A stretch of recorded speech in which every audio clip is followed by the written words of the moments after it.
So in this video, I'm going to be documenting how much I read in a week. I work full-time remote Monday through Friday. And yeah, I feel like I mostly read on the weekends, as well as in the evenings after work. Lately, I've been venturing into audiobooks a little bit more. So I have been able to fit some more reading time into other parts of my week. I'm reading this nonfiction book called A Brick and a Bible: Black Women's Radical Activism in the Midwest During the Great Depression by Melissa Ford. This is a historical account of what Melissa Ford terms Black Midwest radicalism. I've only read through the introduction and the first chapter or essay, and the first chapter was about labor organizing in Detroit in the automobile industry prior to and during the Great Depression, and the role that Black women in Detroit played in those organizing efforts. Fiction, I've been working through this book called Gun Love by Jennifer Clement. This book is about a young girl named Pearl who lives with her mother in a car in a trailer park. And there's this pastor who also lives in their trailer park community who starts this religious buy back your gun program where he buys back guns from the community and in turn introduces a lot of violence into this small trailer park community and into the main character Pearl's life. Yeah, it's been good so far. This book reminds me a lot of Demon Copperhead by Barbara Kingsolver. For audiobooks, I've been listening to Amy Tan's memoir called The Opposite of Fate. That's been an interesting audiobook to just have on when I'm cleaning or getting ready for the day. That was actually a recommendation from my friend Susan. Susan recommended that I read Amy Tan's memoir just because, she's had an interesting life. Amy Tan is the author of the novel The Joy Luck Club, and she also created the PBS cartoon Sagwa. I didn't know that until recently, that was also created by Amy Tan.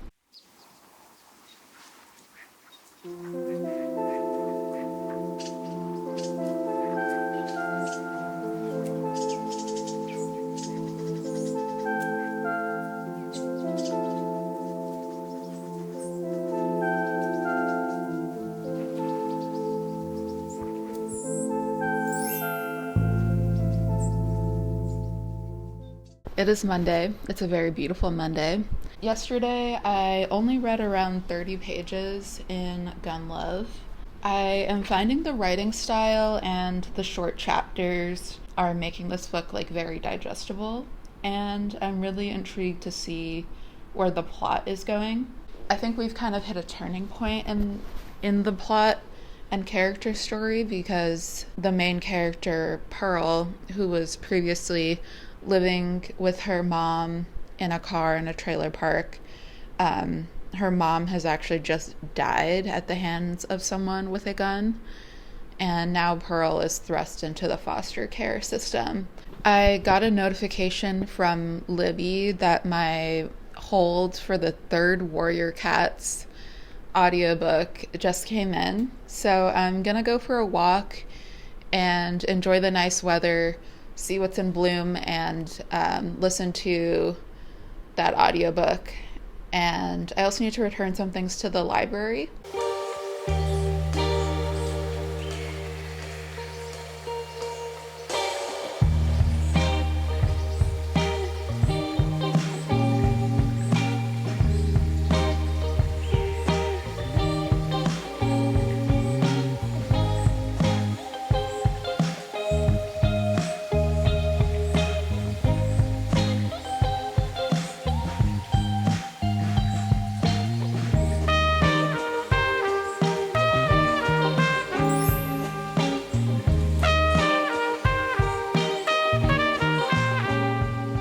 Warrior Cats book is okay so far. It's mostly just Fireheart doing a lot of like sleuthing around, trying to find convincing evidence, incriminating evidence against Tiger Claw or whatever the fuck his name is. Also, there's this cat named Cinderpaw who in the previous book was like hit by a car and now is a disabled warrior cat. Well, actually, she's no longer able to become trained to be a warrior. So now she's like basically interning with the healer cat, medicine cat. And she's loving it. She's having a great time. She's really into it. She's really like found a new calling for herself. But literally every time Fireheart sees Cinderpaw, he's like, I feel so bad. She's so pathetic. I just can't believe that it's all my fault. And she's just like, let's go collect some herbs. And I feel so bad for her that someone that she looks up to is just like having all these like pitiful thoughts about her, even though she's kind of like, you know, made the best out of her situation and is having a great time now. I had to go to Stop and Shop this morning to get dishwasher pods, and I also treated myself to my favorite grocery store muffin, Stop and Shop chocolate chip muffin. So I'm gonna have this with a cup of tea for breakfast.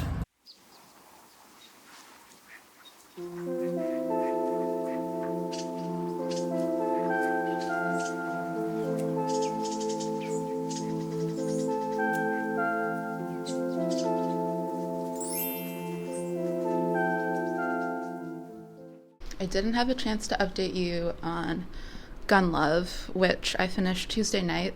I really enjoyed Jennifer Clement's writing style. It was like very lyrical. In the first half of the book, when the main character Pearl is living in the trailer park with her mother, I found all of the descriptions of the residents of the trailer park to be very like captivating, and I was interested to learn more about their community. At around like the halfway point of the book, I felt like the book didn't really like go into depth into these characters, including the narrator Pearl. I found her voice to be just like very passive and observational.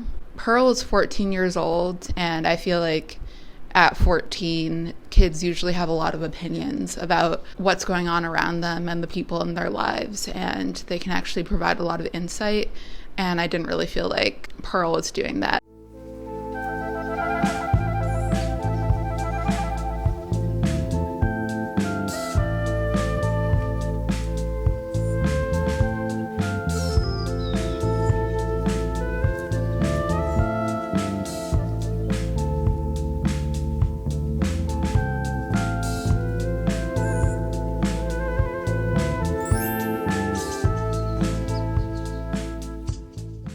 You know, when I started this vlog on Sunday, I wasn't expecting to be mostly showing myself listening to the third Warrior Cats audiobook, but that's just life, you know? I'm not gonna apologize. I'm enjoying the third Warrior Cats audiobook very much. On Tuesday and Wednesday night, my dad was in town, so we went and got dinner both those nights and didn't have time to sit down and read. That's why I've been enjoying audiobooks, because I can still engage with my hobby of reading. Yesterday, I went to the library to work, and I also picked up a hold.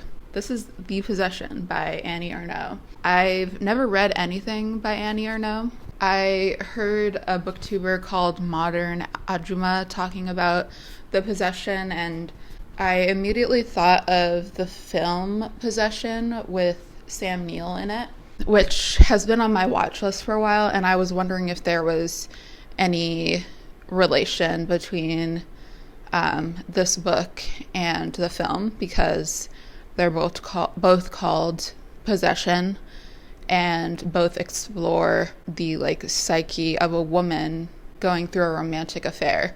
And actually there's no relation from what I've found, but I still thought it would be interesting to read this book and then watch Possession as like a companion piece and just see like thematically compare and contrast. This is a pretty skinny little thing, so I feel like I should be able to finish this tonight. I just finished working for the day and I'm going to finish taking notes on Hunchback by Sao Ichigawa, which I finished last week. I like to jot down like any lines or passages that stuck out to me or that I think will be important to help me understand the book. A lot of the books that I read are from the library, so I can't actually like write in them.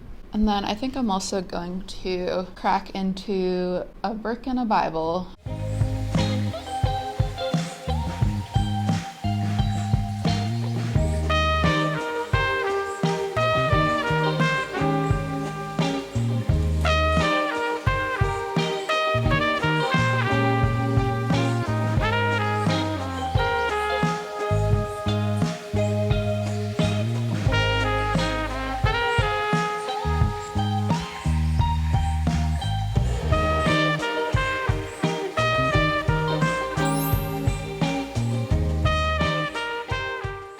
For National Public Library Week, the Boston Public Library had this thing where you just like write what you like about the Boston Public Library, and apparently you got entered in a raffle and I won the raffle. Oh shit, that is so cute. It says Boston Public Library, free to all. God. I'm gonna be wearing this like every day. Boston Like a Local by the people who call it home. Just seems like a Boston travel guide with all the cool local spots. Hell yeah. A Boston Public Library Fund fanny pack. There's more. A Boston Public Library pin, a Boston Public Library free-to-all magnet, and then a couple bookmarks for National Library Week. Yay. I literally feel like I won the lottery. Like, what else could I want in life? I am going to make a batch of bran muffins, which I've never made before.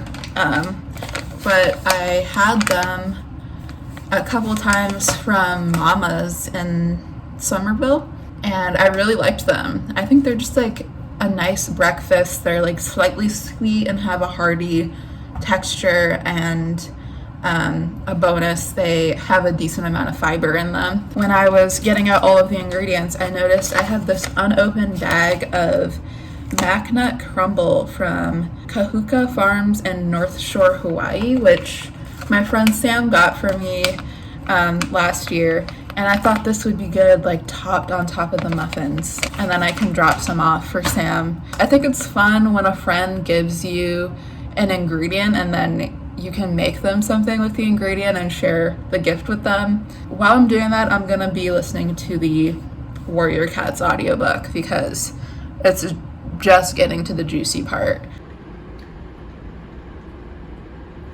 Guys, this book was really like kind of slow and monotonous at first because it was mostly Fireheart just like trying to find any sort of dirt on Tiger Claw.